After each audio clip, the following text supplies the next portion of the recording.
But though Israel didn't start this war, Israel will finish it. चरमपंथी संगठन Hamas की तरफ से 9 अक्टूबर को इजराइल पर एक के बाद एक कई हमले किए गए, जिसके बाद इजरायली प्रधानमंत्री बेंजामिन नेतन्याहू का बयान सामने आया।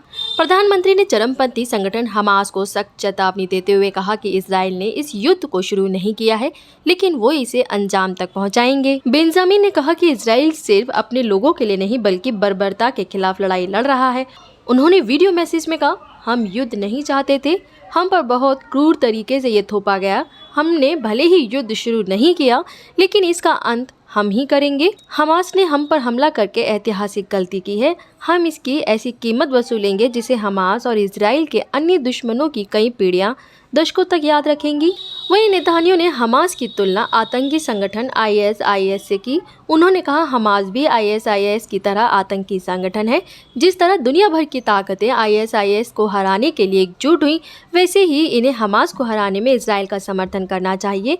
हमास से लड़ने में इजराइल न केवल अपने लोगों के लिए लड़ रहा है, बल्कि यह हर उस देश के लिए लड़ रहा है जो बर्बरता के खिलाफ खड़ा है। वहीं इससे पहले हमास ने भी इजराइल को चेतावनी दी थी। रॉयटर्स में छपी रिपोर्ट के अनुसार हमास की आर्म विंग ने चेतावनी देते हुए कहा था कि अगर इजराइल बिना किसी पूर्व चेतावनी के आम नागरिकों के घरों पर बमबारी करेगा, तो उसके बदले वो इजरायली नागरिक बंदियों को फांसी देना शुरू कर देगा।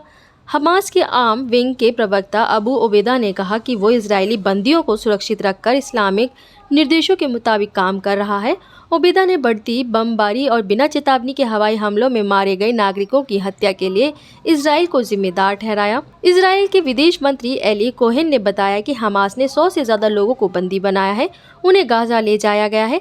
अल जजीरा की रिपोर्ट के मुताबिक अल कसम ब्रिगेड की ओर से बंदियों को फांसी देने की धमकी की घोषणा के बाद बंदियों का जीवन खतरे में है। उधर इजरायली सेना ने कहा कि वो गाजा पट्टी में हमास के खिलाफ सबसे बड़ा हवाई हमला कर रही है।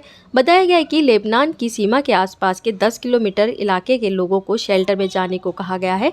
सेना की ओर से कहा गया है कि 10 अक्टूबर को हमास के 100 से ज्यादा ठिकानों पर एयर स्ट्राइक की गई है। इसी तरह की खबरों के लिए बने रहें हमारे साथ। चैनल को सब्सक्राइब करना ना भूलें। बुलंद भारत।